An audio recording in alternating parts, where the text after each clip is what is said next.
Em que momento que o macaco deixou de ser um macaco e se tornou um homem racional? Em que momento os neandertais passaram a ser sapiens? Se eu te perguntar agora qual é o ser mais evoluído da Terra, qual seria a sua resposta? Bom, se você respondeu sapiens sapiens ou o ser humano, quero te convidar à seguinte reflexão. E se caísse uma bomba atômica gigantesca na Terra ou um vulcão entrasse em erupção, quais seriam as chances do ser humano sobreviver? Uma barata sobreviveria. E aí, você continua com a mesma convicção de resposta de qual é o ser mais evoluído da Terra? Será que existe o ser mais evoluído da Terra ou estamos coexistindo e compartilhando do mesmo ambiente? Para a teoria da mente, o Paul MacLean dividiu o nosso cérebro em 3 partes, o que é muito didático e muito eficiente para começar a entender toda a fisiologia e também a evolução do nosso cérebro. Mas eu quero deixar bem claro que já existem outras aqui teorias sobre isso. Então vamos lá. Ele dividiu aqui todo o tronco encefálico, tá? Todo o tronco como sendo a parte primitiva, a parte mais reptiliana, ligada aos instintos. Aqui a parte do meio seria o sistema límbico, que é a parte onde começou a nascer nos mamíferos, ligadas ali às emoções. E todo o neocórtex, toda essa parte racional que é do ser humaninho, veio com a evolução do ser humano, tá? Mas em que momento isso aconteceu? Quais foram as condições fisiológicas e neurais para que tudo isso acontecesse? Outro autor que eu quero trazer aqui para vocês, o Steven Mitten, em A Teoria da Mente. Esse livro é fantástico, gente. Olha, quando eu não tenho post-it, eu dobro as orelhinhas para a tristeza de alguns. Ele divide o cérebro não só em 3 partes, mas também ele compara como se fosse uma catedral. Tá? Então uma catedral é gigantesca, cheia de cômodos, não só 3 cômodos, né? Onde as inteligências, elas são divididas em áreas. Então primeiro a inteligência natural, para se conhecer o ambiente, a inteligência de construção de ferramenta, para se utilizar os elementos que estão ao redor, a inteligência social ligada a todo esse movimento de pessoas ou de animais, né? Essa relação entre eles e assim por diante. Todas essas inteligências, elas foram construídas em determinados momentos e começaram a se comunicar. Antes elas eram independentes, então pulava de uma caixinha para outra, mas elas começaram a se comunicar e a se integrar e trabalhar de modo complexo e unificado, uma com a outra através de portas, janelas e tudo mais. De modo neurobiológico, nós não sabemos dizer exatamente quais são as condições necessárias para se ter esse cérebro pensante e essa consciência.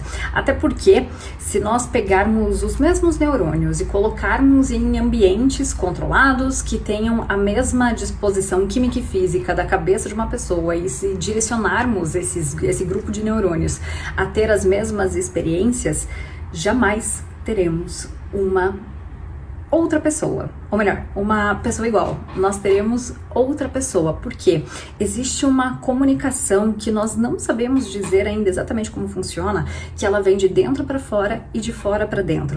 Então esses neurônios, eles se comunicam entre si, tá?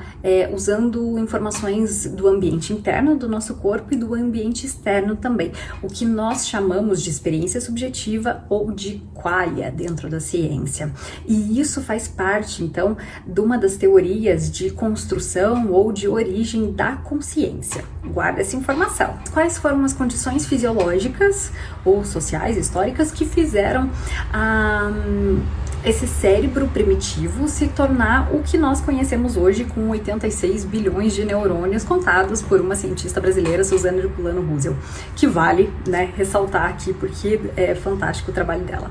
Bom, de maneira eletroquímica, física, nós temos algumas teorias que eu quero trazer no próximo vídeo, tá?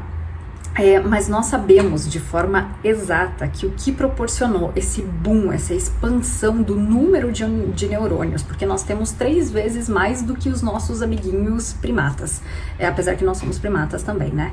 Então, do que nossos amiguinhos macacos. Pois é, gente, nós somos primatas. Já vamos chegar na parte teológica, tá? Calma aí. Enfim, então nós temos 3 vezes mais, e o que proporcionou tudo isso foi, rufem os tambores, tururututu, linguagem e cultura. Claro, cozimento de alimentos também. Mas o que proporcionou essa expansão gigantesca, tanto no número de neurônios ali, né, do nosso neocórtex, quanto também da população, foi essa complexidade que a cultura traz, tá? E junto a isso, o Steven Metten, ele trata também da inter-relação pessoal, né? Na relação interpessoal dos grupos. Então, quanto maior o grupo, mais complexo o funcionamento desse cérebro. Que nós viemos dos macacos, tá? Eu acho que foi Deus que criou tudo. Cara, eu também acho que foi Deus que criou tudo. E é engraçado porque dentro das teorias de cosmovisão, é muito louco. Porque quanto mais a gente estuda, mais parece que todas têm razão, logo a gente não sabe de nada. A teoria de Terra Jovem, por exemplo, que diz que a Terra foi feita há mais ou menos 7.500 anos atrás. Cara, foi encontrado tutano dentro de fósseis, então faz muito sentido. Mas a teoria evolutiva, ao meu ver, como bióloga, faz muito sentido também, porque existe uma semelhança incrível, não só entre nós, grupo de primatas, mas se você pega um esqueleto ali de um morcego, é muito parecida, a estrutura de taxonomia é muito parecida com a nossa também, sem falar dos ratinhos que são usados, né, para fazer vários tipos de testes antes de aplicar determinados fármacos em nós humanos, o que também faz muito sentido, né, e isso tudo já traz a teoria do design inteligente, porque parece sim que existe uma inteligência, parece ou em volta de toda essa criação. Então, todas elas fazem sentido, né? E isso é o mais legal, a gente não sabe de nada. Se nós viemos de fato dos macacos ou não, eu não sei.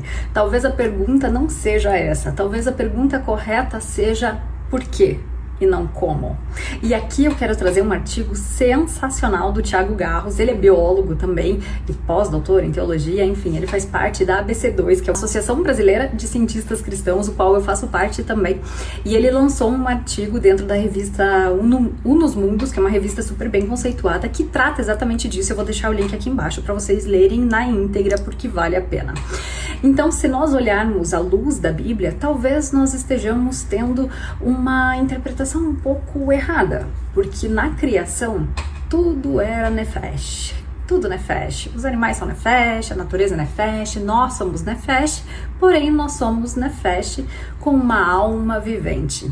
E talvez aqui seja a nossa semelhança de fato com Deus, não só pela estrutura fisiológica, física, né, por ser bípede, ter dois olhinhos, enfim, não é só isso, mas sim pela função e também pelo relacionamento. Nós fomos criados, segundo a teoria do Thiago Garro, para cuidar desse jardim que foi nos dado. Não só do jardim, mas também uns dos outros. Fomos criados para sermos realmente, de fato, interdependentes, né? Porque se você olhar o nascimento, por exemplo, de um cavalo, de uma égua, de uma vaca, sei lá, o bichinho nasce, já sai andando, já sai num rolê dele todo ali, né? Agora, se um ser humano nasce, ele precisa, para sobreviver, ele precisa dos outros, e nós precisamos um dos outros também. Então talvez esse seja o nosso legado aqui na Terra, sermos cuidadores desse jardim, cuidando uns dos outros, cuidando também de toda a natureza e termos uma relação direta com o Criador e uma relação, né, entre nós aqui, o que constitui também a nossa consciência. Então essa relação também aumenta o nosso nível de autoconhecimento, de autoconsciência e também de responsabilidade, só que isso vai ficar para um próximo vídeo, que esse tema é lindo, maravilhoso, e eu quero trazer um pouquinho mais sobre ele aqui também. E aí, tá curtindo o assunto?